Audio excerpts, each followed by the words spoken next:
Hi and welcome back to the Titus 2 Woman channel. I am doing this video today. It's a little different, but I am posting on parent and child relationship, right? And so I saw a video of a mother posting that her kitchen, it looks like, where it was destroyed. The refrigerator was flipped over, things were broken and tore up, and it said in the below the picture that her 12-year-old son had did this over her taking his phone away. And then recently I saw another video of a young lady who her mother had called the police to have her escorted from the home, and instead of the option of her leaving with her grandfather, she ended up arrested and put into a mental facility for 90 days, right?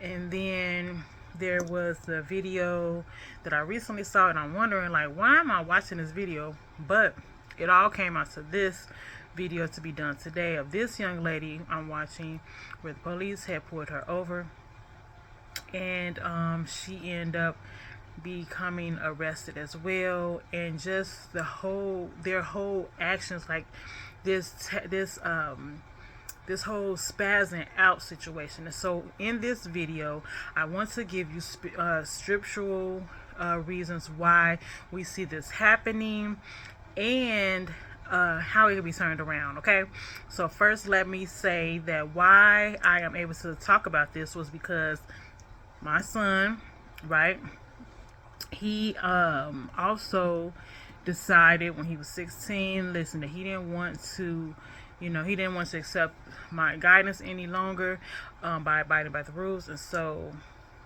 he was released from the home, right?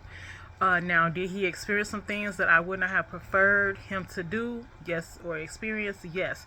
And neither am I saying for you to have your children leave the home. This is not that video. But this is not that video. I would never say have your kid escorted out of the house, right? But what I was saying pertaining to my situation was that I had him escorted, that I had him to leave the house because he was no longer accepting my guidance. And the outcome really for both of us was because I chose to, not allow his father to remain in our household, as my husband. But so instead I chose to be a single mother, right? And the consequences of that choice, I believed, also stemmed from these actions, right, that I just spoke of. And where he ended up, his father wasn't there to teach him, so he has to be disciplined in the streets and in jail. But I thank God that he kept his promise, that he keeps his promises, and he teaches us that if we teach them in the way that they should go, and point them as an arrow, that there is redemption and restoration, right?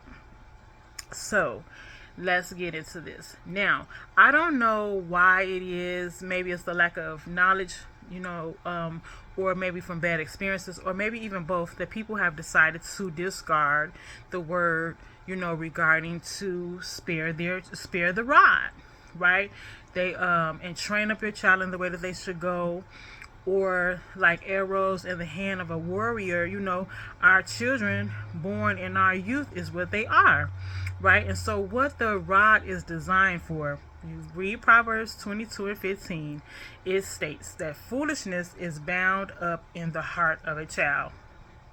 And it is, right? It says, but the rod of correction will remove it far from them. Okay? So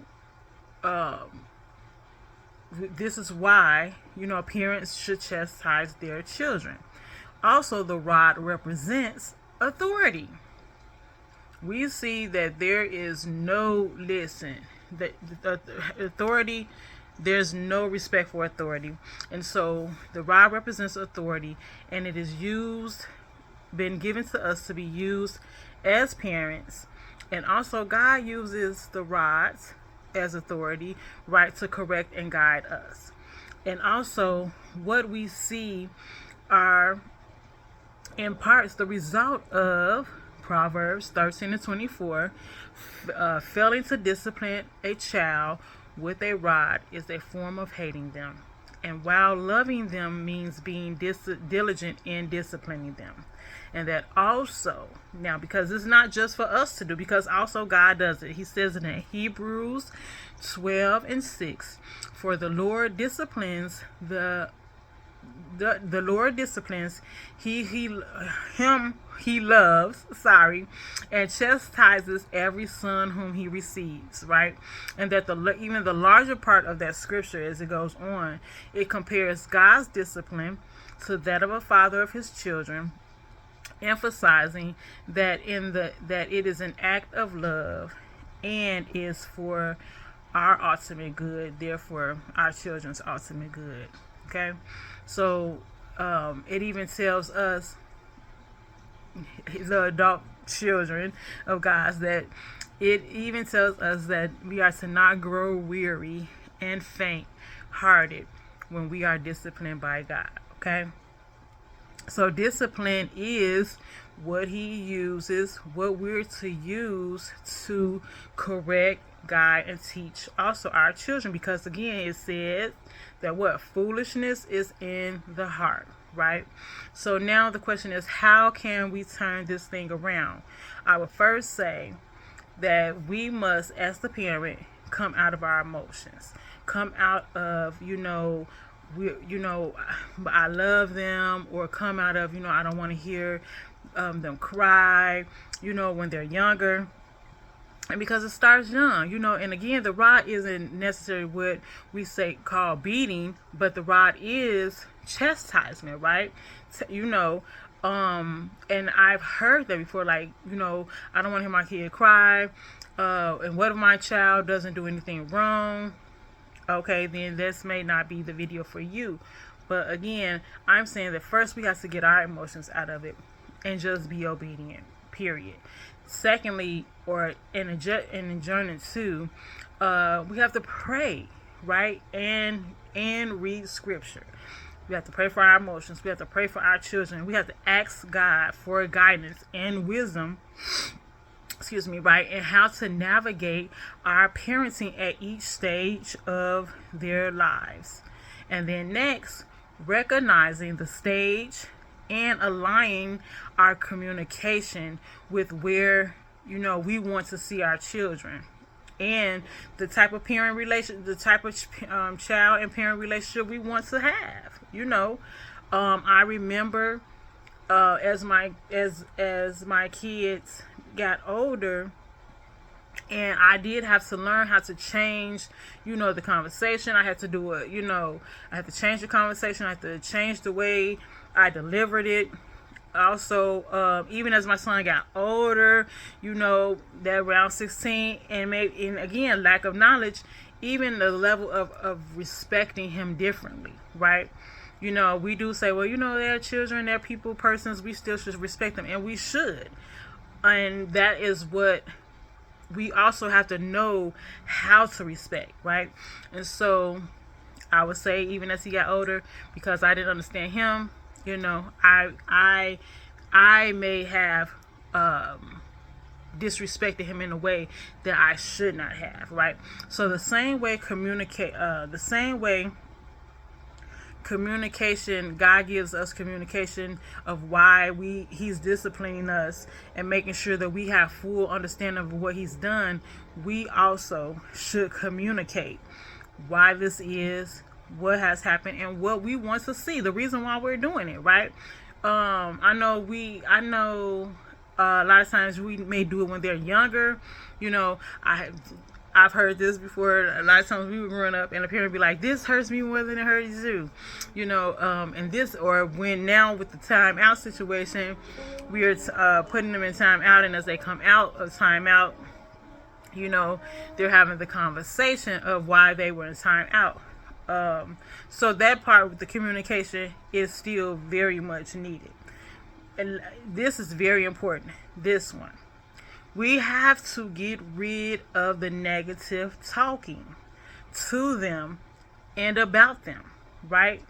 This is meaning you and anyone else in the family, friend, work, people that you work with, whomever, right? Get rid of the negative talking, because your words matter. Your words still matter to them, and your words also matter, period, right? What you speak is what comes to you, okay? And so what you want to do is speak what you want to see. Speak how you want to see them, right? And regardless of what is actually happening, and regardless of what we see, at that time, you continue to say what you want to see. And I'll give you a perfect example, right? When my son, when he had him and his cousins did something they weren't supposed to do, and I sought the Lord, prayed about it, and the Lord actually, let me know what would be the outcome of the situation, right? And what happened was I said nothing but that. I said nothing but what I expected that outcome to be. And regardless of people saying, oh, this, that, and the other, and I stood on, no, this is the outcome. This is who he is. This is what, this is what's going to happen. And that is exactly what happened. And people was looking at me and maybe had some type of feeling about what it was I was saying that made, because it was contradictive to what they were saying. But you have to say what you want to see, regardless to what anybody else says, and have to correct them on that, okay? And then lastly, I want to say that even though my son had went off and did what he did, and like I said, thank God for restoration and redemption, and him keeping his word, God keeping his word, right? At that point, my son chose to stop listening, but he did choose to listen again. And that is the reason why I'm here just encouraging you that it can happen, right? Because one, we had always had an open dialogue, okay? We always had a open dialogue. When he was younger, him and his sister, I always had conversations with them. We had meetings, in the car, at the dinner table. We had meetings, having them talk to me about what's going on in your life. Talk about what's going on at school, and I'm talk about what's going on at work. So we had our little meetings, and again, just certain things that I repeated to them over and over. Like, I wanted them to believe that they could come and tell me anything, and I had to show up in action when the time came for them to come to me and talk to me about anything, and to listen without judgment. Like, especially like with what my son did that had landed him in jail, right? I had to listen. Disappointed, yes, but at the same time I had to listen, and I listened without judgment, right? Then I was able to be able to give once I had his ear, I was able to give him correction. Okay, well, my desire is that you walk in integrity, so therefore you have to tell what it was that you did. Which also brings me to that we must tell them the right thing to do. Once we have their ear, once we have began to build a communication with them, we have to tell them the right thing to do. We cannot mislead them or misdirect them, because you would then lose the relationship, because they know, right? God says that we won't have to tell our neighbors anymore, because all of us will know him, right? So therefore they know right from wrong. So you telling them the wrong thing to do, they already know, and that can also hinder them from listening to you, from coming to you, because they know you're not even really sincere, because you won't even tell them the right thing to do, right? And so I want to again just encourage you that I believe it could turn around. I believe that you can have your children's ear even as adults. Me and my children, they do listen to me. They do come to me still as young adults, where they are, like I always tell them, you can come talk to me about anything. You can come tell me anything.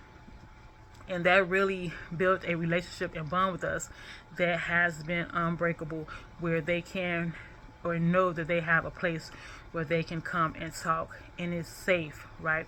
So again, leave a comment, leave a like, and click the subscribe button. If you want other videos like this, let me know. Tell me what you think. Tell me what you think that even could be different, that you may have tried and it worked for you. So again, thank you for being here with me on the Titus 2 Woman channel, and until next time, bye for now.